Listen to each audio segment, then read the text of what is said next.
Hello everybody and welcome to another Nephilim build. Today we're going to stance up as Maelle from Clair Obscur Expedition 33. As always, keep in mind that these videos are about capturing the spirit of the character rather than capturing their abilities perfectly. With that said, let's start with the ability scores. Using the standard point rate with a 15 to charisma, she's an artist with both a brush and a blade. She's also got that Shadow Heart sass. After that's the 14 in constitution and then the 13 in dexterity. Out of 23 weapons, 8 of them have S scaling with defense and only 5 of them have S scaling with agility. And 5 of those 8, including her best weapon the Medallum, scale defense over agility. Up next is the 12 in wisdom for survival and then the 10 to intelligence. Lastly, with dumb strength, none of her weapons scale with might. For species, we're going to go with human, getting resourceful, survival, and the tough feat. We'll make a custom background putting our increases into charisma and dexterity. We'll also take athletics and acrobatics, painter supplies, and the alert feat. Always take first strike, it'll save your life. Moving out of class, we're going to start off as a bard. We'll get charisma and dexterity saving throws and take perception, performance, and investigation for skills. We'll also be proficient with light armor, simple weapons, and 3 instruments.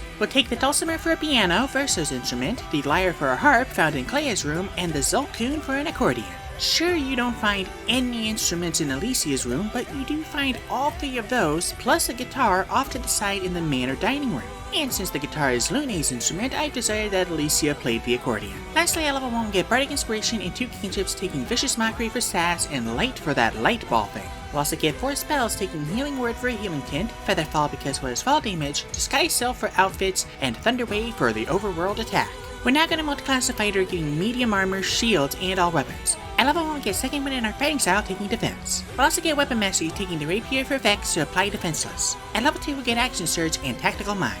We're now going to multiclass to Warlock, getting our Eldritch Invocations at level 1. We'll take the Pact of the Blade, picking the Rapier, and get 2 cantrips. We'll take Eldritch Blast for a free shot, and Green Flame Blade. We'll also get 2 spells, taking Hex to mark enemies, and Hellish Rebuke for revenge. Back to Bard, at level 2 we'll get Jack of all trades and expertise acrobatics and athletics. We'll also draw a blank. At level 3 we'll get our Bard College, taking the College of Swords. We'll get Blade Flourish for some stances and take the Dueling Fighting Style. We'll also take Heat Metal to apply some burn stacks. I'm running a Maelle burn build myself. Also, anyone else find it ironic that she uses fire, considering... At level 4 we'll take the Warcaster feat, riding Charisma. We'll also take Prestidigitation for effects and take 8 for some more HP. At level 5 we'll get the 8 Inspiration and Font of Inspiration and take Enhance Ability for Super Painter feats. We'll also take Mass Healing Word to raise allies with Phoenix Flame. Unfortunately, there's just no way to double cast Revivify anymore. Not after they changed Action Surge and Twin Spell. At level 6 we'll get Extra Attack and draw a blank, and at level 7 we'll get Counter Charm and draw another blank. At level 8 we'll take the Elemental Adept Fire feat, bumping Charisma, and draw another blank. At level 9 we'll Expertise Perception and Performance, and draw 2 more blanks. At level 10 we'll get D10 Inspiration and Magical Secrets, and take Blade Ward to fill the slot. We'll also take Steel Wind Strike for Phantom Strike, and swap a blank for Shield to parry. I thought about taking Defensive Duelist, but that only works on physical attacks. At level 11 we'll take Shield of Faith to guard up, and swap a blank for Jump to grapple jump. At level 12 we'll raise our Constitution, and swap a blank for Fireball.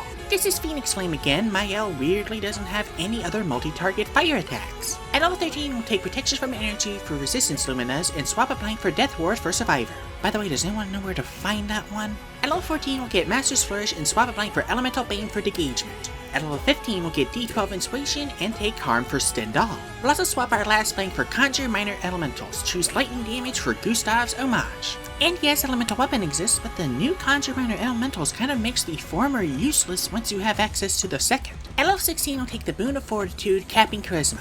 Lastly, at level 17 we'll take Power Word Killed for Gomage. Spoilers, she can do that. Now that we're level 20, we finally have our modifiers. Our AC with leather armor and defense is 14, our move speed is 30, and our average HP is 245 with 2d10 and 18d8 hit dice. And with that, we are done. Now what can this build do? To start, we're incredibly tanky with high HP and both shield and defensive flourish, cranking our AC. Hot take, but I think defensive stance is way better than virtuous stance. Only reason I go purple is to double my burn stacks. Speaking of burn, we can bring the burn every turn with heat metal along with our choice of Eldritch Blast or Green Flame Blade. For weaknesses, we use a limited class resource that isn't spell slots, and we need it to have a decent AC. We also have several concentration spells to choose from, and our low strength means grapples are a problem. Weaknesses aside, we'll paint the way for those who come after. Thank you guys so much for watching. If you'd like to support my channel, there's a link to my Patreon down in the description. $1 a month gets you 2-day early access to my videos, while $3 a month gets you access to exclusive content. These benefits also apply to my gaming channel, Luna Rainfell Gaming. Let me know your thoughts on these videos down in the comments, and I'll see you all next time when I make Gallade from Pokemon.